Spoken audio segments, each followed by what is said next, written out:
Hello friends, આજે આપણે ધોરણ 11 વાણિજ્ય વ્યવસ્થા વિષયમાં પ્રકરણ નંબર 6 એની અંદર કંપનીનો અર્થ, એની વ્યાખ્યા અને લાક્ષણિકતાઓ એ વિશેની ચર્ચા કરીશું.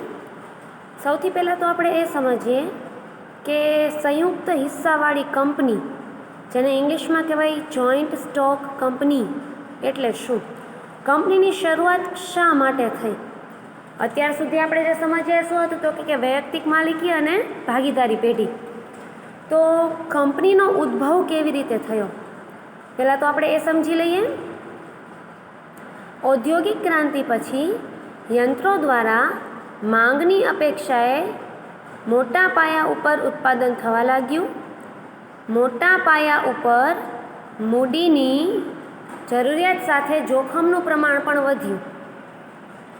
આ પરિસ્થિતિમાં ધંધાકીય વ્યવસ્થાના સ્વરૂપ તરીકે વૈયક્તિક માલિકી કે ભાગીદારી પેઢી અનુકૂળ ન આવે તે સ્વાભાવિક છે.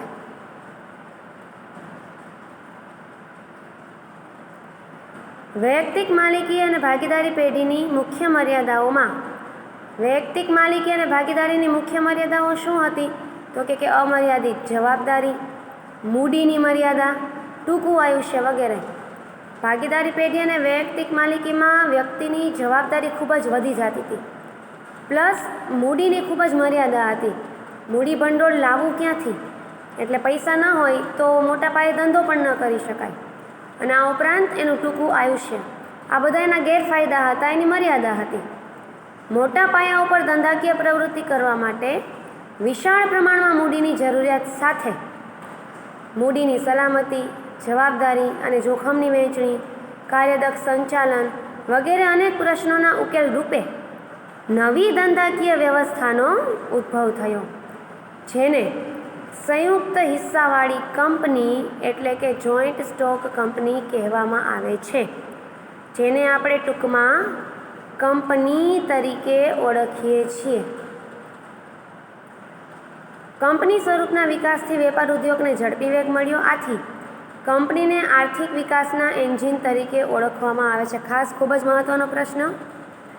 કંપનીને આર્થિક વિકાસના એન્જિન તરીકે ઓળખવામાં આવે છે. કોને આર્થિક વિકાસના એન્જિન તરીકે ઓળખવામાં આવે છે? કંપનીને. ભારતમાં કંપની ઉપરના નિયમન માટે 1956નો કંપની ધારો અમલમાં હતો. હવે તારીખ 1/4/2014થી કયો કંપની ધારો અમલમાં છે? તો કે 2013નો કંપની ધારો અમલમાં આવેલ છે. આ બધા જ પ્રશ્નો MCQમાં પૂછાઈ શકે, એટલે ધ્યાને લેશો. હવે આપણે જોઈએ કંપનીનો અર્થ અને વ્યાખ્યા. જસ્ટિસ માર્શલના મતે કંપની એ અમૂર્ત, અદૃશ્ય અને કૃત્રિમ વ્યક્તિ છે કે જે કાયદાની દ્રષ્ટિએ અસ્તિત્વ ધરાવે છે. જો અહીંયા કંપનીને વ્યક્તિ તરીકે ઓળખવામાં આવે છે. તેની મુખ્ય વિશિષ્ટતા તેનું કાયમી અસ્તિત્વ અને કાયદેસરનું વ્યક્તિત્વ છે. એટલે કે કંપનીની અંદર રહેલા વ્યક્તિઓ મૃત્યુ પામી શકે પણ કંપનીનો અંત આવી શકે નહીં, કારણ કે એનું અસ્તિત્વ કાયમી છે અને કાયદાના આધારે કંપનીની સ્થાપના કરવામાં આવી છે, એટલે એનું કાયદેસરનું વ્યક્તિત્વ છે. કંપની ધારા 2013 મુજબ કંપની એટલે શું? તો કે કંપની એટલે આ કંપની ધારા હેઠળ અથવા અગાઉના કોઈપણ કાયદા હેઠળ સ્થાપવામાં આવેલી કંપની. કંપની ધારા મુજબ સ્થાપવામાં આવેલી કંપની એટલે કંપની. કંપની એ કાયદાનું સર્જન છે તે બાબત વ્યાખ્યા દર્શાવે છે. ટૂંકમાં કંપની છે એ કાયદાકીય રીતે જ અસ્તિત્વમાં આવે છે અને એટલા માટે એને કાયદાનું અસ્તિત્વ છે, વ્યક્તિત્વ છે અને કાયમી અસ્તિત્વ ધરાવે છે.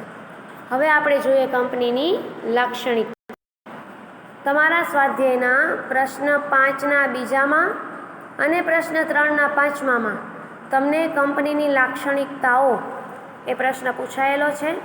પ્રશ્ન 5ના બીજામાં કંપનીનો અર્થ આપી કંપનીની લાક્ષણિકતાઓ સમજાવો એ મુદ્દાસર પ્રશ્ન છે, જ્યારે પ્રશ્ન 3જામાં કોઈ પણ 3 લાક્ષણિકતા સમજાવવાનું પૂછેલું છે. સૌથી પહેલી લાક્ષણિકતા છે કાયદેસરનું વ્યક્તિત્વ. કંપનીની નોંધણી થતાં જ કંપનીને અલગ કાનૂની અસ્તિત્વ કે વ્યક્તિત્વ મળે છે. કંપની પોતાના નામથી કોર્ટમાં દાવો માંડી શકે છે, કરાર કરી શકે છે અને કંપની સામે કાયદેસરની કાર્યવાહી થઈ શકે છે, કારણ કે એને કાયદાની દ્રષ્ટિએ અલગ અસ્તિત્વ, અલગ વ્યક્તિત્વ મળેલું છે. ત્યારબાદ છે બીજો મુદ્દો, કાયમી અસ્તિત્વ. કાયદાથી કંપનીને અલગ અસ્તિત્વ પ્રાપ્ત થાય છે. કંપની તેના સભ્યોથી અલગ અસ્તિત્વ ધરાવતી હોવાથી જો કોઈ સભ્યનું મૃત્યુ થાય કે નાદાર જાહેર થાય તો આ બધા સંજોગોના લીધે કંપનીના અસ્તિત્વને કોઈ અસર થતી નથી. કદાચ વ્યક્તિ વહી જાય તો એ કંપની તો ચાલુ જ રહે છે. હા, જ્યારે કંપની છે ફડચામાં જાય તો જ કંપનીનો અંત આવે છે. ત્યારબાદ ત્રીજો મુદ્દો છે મૂડીનું નાના હિસ્સામાં વિભાજન. કંપનીની જેટલી કંઈ મૂડી છે એને નાના નાના ભાગમાં, નાના નાના વિભાગમાં, હિસ્સામાં વહેંચવામાં આવે છે. અને આ દરેક હિસ્સાને આપણે શું કહીએ છીએ? શેર. તમે એવો શબ્દ સાંભળેલો હશે કે કંપનીએ પોતાના શેર બહાર પાડ્યા. શેર એટલે શું થાય? તો કે હિસ્સો. કંપનીની અંદર એ જે વ્યક્તિ શેર ખરીદે છે એનો અમુક ટકા હિસ્સો હોય, એને શેર કહેવામાં આવે છે. શેર બહાર પાડીને કંપની શું કરે? તો કે શેર બહાર પાડીને કંપની છે વિશાળ પાયા ઉપર મૂડી ભંડોળ એકઠું કરે છે, કારણ કે કંપનીને પૈસાની જરૂર છે. તો કંપની શેર બહાર પાડીને વ્યક્તિઓ પાસેથી મૂડી ભંડોળ એકઠું કરે છે. શેર ખરીદનારને શું કહેવામાં આવે છે? તો કે શેર ખરીદનારને કંપનીનો શેર હોલ્ડર કહેવામાં આવે છે. ત્યારબાદ ચોથો મુદ્દો છે શેરની સરળ ફેરબદલી. કંપની અને કાયદાની જોગવાઈઓને આધીન રહી શેર હોલ્ડર છે એ પોતાના શેર ગમે ત્યારે વેચી શકે છે ને ખરીદી શકે છે. અને શેરની ફેરબદલી કરવી એ કંપનીનું મુખ્ય લક્ષણ છે. કોઈ શેર હોલ્ડરને એવું થાય કે અમારે શેર વધારે જોઈએ છે તો એ વધારે ખરીદી પણ શકે, અને એને એવું થાય કે મારે શેર વેચી નાખવા છે તો એ વેચી પણ શકે છે. આવી વ્યવસ્થા કંપની છે શેર હોલ્ડરોને આપે છે. ત્યારબાદ છે સામાન્ય મહોર. કરારો કે શેર પ્રમાણપત્રો કે દસ્તાવેજો અને રોજબરોજના વ્યવહારોમાં કંપનીની સંમતિ દર્શાવવા માટે સામાન્ય મહોર લગાવવામાં આવે છે. ત્યારબાદ છઠ્ઠો મુદ્દો છે સંચાલન. કંપની છે વ્યક્તિ છે, પણ કેવી છે? કૃત્રિમ વ્યક્તિ છે. આપણી જેમ કુદરતી વ્યક્તિ નથી, તો એ આપણામાં ને એનામાં ફેર શું? વ્યક્તિ કેવી? કૃત્રિમ હોવાથી કંપનીના આવેદનપત્ર અને નિયમન પત્રને આધીન રહી સંચાલક મંડળ છે કંપનીનું સંચાલન કરે છે. એના કંપની માટેના નિયમન પત્રની અંદર જે જોગવાઈઓ કરવામાં આવી હોય એ જોગવાઈઓને ધ્યાનમાં રાખીને જ કંપનીનું સંચાલન કરવામાં આવે છે.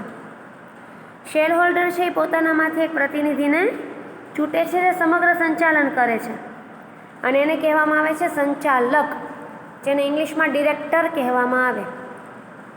સંચાલકો સામૂહિક રીતે સંચાલક મંડળ તરીકે ઓળખાય છે, જે કંપનીનું સંચાલન સંભાળે છે.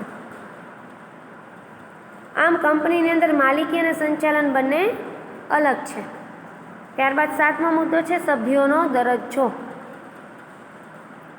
કંપનીમાં સંચાલન અને માલિકી અલગ હોવા ઉપરાંત કંપનીને અલગ કાનૂની કૃત્રિમ વ્યક્તિત્વ મળતું હોવાથી કોઈ સભ્ય કંપની વતી કરાર કરી શકે નહીં કે સભ્યના કોઈ કૃત્યથી કંપની બંધનકર્તા બની શકે નહીં, પરંતુ સભ્ય કંપની સાથે કરાર કરી શકે.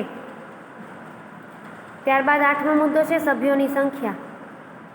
ખાનગી કંપનીમાં ઓછામાં ઓછા 2 અને વધુમાં વધુ સભ્યોની સંખ્યા 200 હોય છે. આ પ્રશ્ન પૂછાઈ શકે, ખાસ ધ્યાને લેજો. ખાનગી કંપનીની અંદર ઓછામાં ઓછા 2 અને વધુમાં વધુ 200 સભ્યો હોય છે, અને જાહેર કંપનીમાં ઓછામાં ઓછા 7 સભ્યો અને વધુમાં વધુ સંખ્યા ઉપર કોઈ નિયંત્રણ નથી. એટલે ખાસ આ બંને પ્રશ્ન યાદ રાખજો. ખાનગી કંપની હોય તો ઓછામાં ઓછા 2, વધુમાં વધુ 200, અને જાહેર હોય કંપની તો ઓછામાં ઓછા 7 અને વધુમાં વધુનું કોઈ નિયંત્રણ નથી, ગમે તેટલા હોઈ શકે. ત્યારબાદ છે 9મો મુદ્દો સભ્યોની જવાબદારી. સભ્યોની જવાબદારી છે મર્યાદિત પણ હોઈ શકે અને અમર્યાદિત પણ હોઈ શકે. શેરથી મર્યાદિત જવાબદારીવાળી કંપનીના સભ્યોની જવાબદારી તેમણે ધારણ કરેલા શેરની રકમ પૂરતી જ મર્યાદિત હોય છે. અને આમ જોઈએ તો અમર્યાદિત જવાબદારીવાળી કંપનીઓ છે ખૂબ જ ઓછી જોવા મળે છે. સભ્યોની જવાબદારી મર્યાદિત છે કે અમર્યાદિત એ કંપનીના આવેદનપત્રમાં જણાવવામાં આવે છે. ત્યારબાદ 10મો મુદ્દો છે મૂળભૂત અધિકારો. કાયદાથી કંપનીને અલગ કાનૂની અસ્તિત્વ મળેલું છે, પરંતુ કંપની દેશની નાગરિક નથી. ખાસ ધ્યાને લેજો, આપણે કંપનીને કૃત્રિમ વ્યક્તિ તો કહીએ છીએ, પણ એને દેશના નાગરિક તરીકે ઓળખાવી શકાય નહીં. તેથી નાગરિકને પ્રાપ્ત થાય તેવા મૂળભૂત અધિકારો કંપનીને મળતા નથી. ખાસ ધ્યાને લેજો, આપણાને બધાને જે મૂળભૂત અધિકારો મળે છે કંપનીને ન મળે. ભલે કંપની વ્યક્તિ છે પણ કેવી વ્યક્તિ છે? કૃત્રિમ વ્યક્તિ છે, કુદરતી આપણી જેવી વ્યક્તિ નથી. ત્યારબાદ છે શેર દીઠ મતાધિકાર.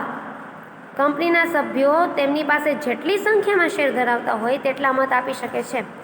આની પહેલાં આપણે જોયું હતું કે ભાગીદારી પેઢીમાં વ્યક્તિ ગમે તેટલા શેર ધરાવતો હોય તો પણ એક જ મત આપી શકે, જ્યારે કંપનીની અંદર જેટલા વ્યક્તિ પાસે શેર એટલા એક વ્યક્તિ મત આપી શકે. ધારો કે મારી પાસે 10 શેર હોય તો હું 10 વખત મત આપી શકું. શેરની સરળ ફેરબદલી અને શેર દીઠ મત એ જ તો કંપનીની આગવી લાક્ષણિકતા છે. અહીંયા કંપનીનો અર્થ, તેની લાક્ષણિકતાઓ પૂર્ણ કરીએ છીએ. હવે પછીના લેક્ચરમાં આપણે એના ફાયદા અને મર્યાદા એ વિશેની ચર્ચા કરીશું.